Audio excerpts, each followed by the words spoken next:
ఇదిగో అన్నవరం దేవస్థానం కథను పూర్తిగా అందిస్తున్నాను. అన్నవరం శ్రీ వీర వెంకట సత్యనారాయణ స్వామి దేవస్థాన కథ. అన్నవరం శ్రీ వీర వెంకట సత్యనారాయణ స్వామి దేవస్థానం ఆంధ్రప్రదేశ్ రాష్ట్రం, తూర్పు గోదావరి జిల్లా, అన్నవరం గ్రామంలో ఉంది. ఇది రత్నగిరి కొండపై స్థితమై ఉంది. ఈ దేవస్థానం లార్డ్ సత్యనారాయణ స్వామికి అంకితమై ఉంది. ఇది విష్ణువు యొక్క అవతారంగా పరిగణించబడుతుంది. క్షేత్ర మహత్యం. పురాణాల ప్రకారం రేవణ మహర్షి అనే బ్రాహ్మణుడు దీర్ఘకాలం తపస్సు చేయగా శ్రీ సత్యనారాయణ స్వామి ప్రత్యక్షమై ఆశీర్వదించాడని చెబుతారు. స్వామి ఆ మహర్షికి ఒక మూర్తిని ప్రతిష్ఠించమని ఆజ్ఞ ఇచ్చాడట. అదే రీతిగా ఈ స్థలంలో స్వామి మూర్తి వెలుగులోకి వచ్చింది. ఆ తర్వాత 1911లో కలవపల్లి వెంకయ్య అనే గ్రామస్థుడు ఒక రాత్రి స్వప్నంలో స్వామి దర్శనమిచ్చి కొండపై తన మూర్తి ఉన్నదని తెలియజేశాడట. వెంటనే గ్రామస్థులు వెతికితే కొండపై స్వామి విగ్రహం కనబడింది. అప్పటినుంచి అక్కడ దేవాలయం నిర్మించడం ప్రారంభమైంది. స్వామివారి రూపం. ఇక్కడ స్వామివారు త్రిమూర్తి స్వరూపంగా భావింపబడతారు. విష్ణువు రూపంలో ఉన్న ఆయన విగ్రహంలో బ్రహ్మ మరియు శివ తత్వాల సంకలనం కనిపిస్తుంది. ఇది ఈ దేవాలయానికి విశిష్టతను ఇస్తుంది. సత్యనారాయణ వ్రతం. ఇక్కడ జరిగే ప్రసిద్ధ పూజ శ్రీ సత్యనారాయణ స్వామి వ్రతం. ప్రతిరోజు వేలాది మంది భక్తులు ఈ వ్రతాన్ని నిర్వహిస్తారు.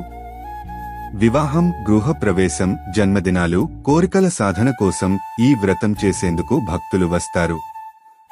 ఇది అత్యంత విశ్వాసంతో కూడిన వ్రతం. ఉత్సవాలు. ఇక్కడ శ్రీ స్వామి వారి కళ్యాణోత్సవం, నవరాత్రులు, ఉగాది, కార్తీక మాసం వంటి పండుగలు ఎంతో వైభవంగా నిర్వహించబడతాయి. ప్రతి సంవత్సరం లక్షలాది మంది భక్తులు దర్శనార్థం వస్తారు. నేను అన్నవరం శ్రీ వీర వెంకట సత్యనారాయణ స్వామి దేవస్థానం గురించిన పూర్తి వివరాలను, చరిత్ర, ఆధ్యాత్మికత, ఆలయ నిర్మాణం, పూజా విధానాలు, ప్రయాణ వివరాలు మొదలైనవి మరింత విశదంగా తెలుపుతున్నాను. 1. దేవాలయ చరిత్ర. అన్నవరం ఆలయం చరిత్ర ప్రకారం 20వ శతాబ్ద ప్రారంభంలో 1911 వెలుగులోకి వచ్చింది. కలవపల్లి వెంకయ్య అనే గ్రామస్థుడు ఓ రోజు రాత్రి స్వప్నంలో స్వామి దర్శనమిచ్చాడట.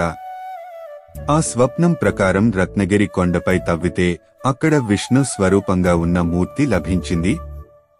అక్కడి ప్రజలు, గ్రామ పెద్దలు కలిసి స్వామివారి కొలువు కోసం ఆలయ నిర్మాణం ప్రారంభించారు.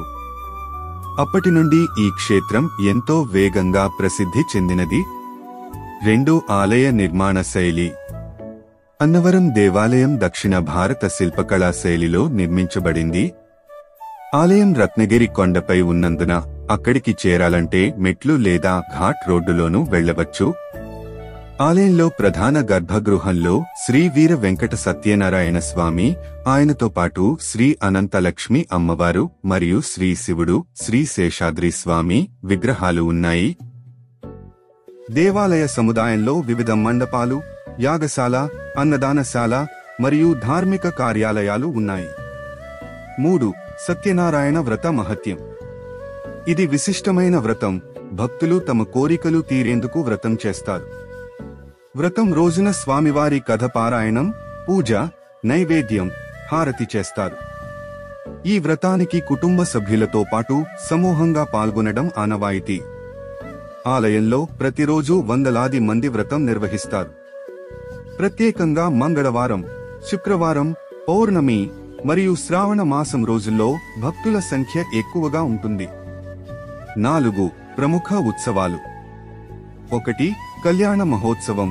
ప్రతి సంవత్సరం చైత్ర మాసం శుద్ధ ఏకాదశి నుండి పౌర్ణమి వరకు జరుగుతుంది. 2. నవరాత్రులు. అమ్మవారి శరన్నవరాత్రులు ఘనంగా జరుగుతాయి. 3. ఉగాది, శ్రీరామనవమి, కార్తీక దీపోత్సవం. ఆలయంలో ప్రత్యేక పూజలు జరుగుతాయి. 5. అన్నదానం మరియు సేవలు. ఆలయంలో ప్రతిరోజు ఉచితంగా అన్నదానం జరుగుతుంది. దర్శన సౌకర్యాలు. ప్రత్యేక దర్శనం, ప్రవేశ టిక్కెట్లు, ప్రీ బుకింగ్ వసతులు అందుబాటులో ఉన్నాయి. నిద్రావసరాల కోసం దేవస్థానం గెస్ట్ హౌసులు, చౌల్ట్రీలు, ప్రైవేట్ లాడ్జులు ఉన్నాయి. 6. ఎలా చేరుకోవాలి? రైలు ద్వారా. అన్నవరం రైల్వే స్టేషన్ నుండి ఆలయం కేవలం 2 కిలోమీటర్లు దూరంలో ఉంటుంది. రోడ్డు మార్గం. రాజమండ్రి, కాకినాడ, విజయవాడ నుండి బస్సులు అందుబాటులో ఉంటాయి. విమాన మార్గం. సమీప ఎయిర్పోర్ట్ రాజమండ్రిలో ఉంది, సుమారు 80 కిలోమీటర్లు. 7. విశేష విశ్వాసాలు. అన్నవరం ఆలయాన్ని సత్యమైన ఆలయం అనే పేరుతో భక్తులు పిలుస్తారు. ఎవరు నిజాయితీగా భక్తితో వ్రతం చేస్తే వారి కోరికలు నెరవేరతాయని నమ్మకం ఉంది. ఇది దేశంలో తిరుపతి తర్వాత భక్తులెక్కువగా వచ్చే విష్ణు ఆలయాలలో ఒకటి. ధన్యవాదాలు. మరియు మీకు నా కంటెంట్ నచ్చితే దయచేసి నన్ను లైక్ చేసి సపోర్ట్ చేయండి మరియు నా ఛానల్ని సబ్స్క్రైబ్ చేయండి.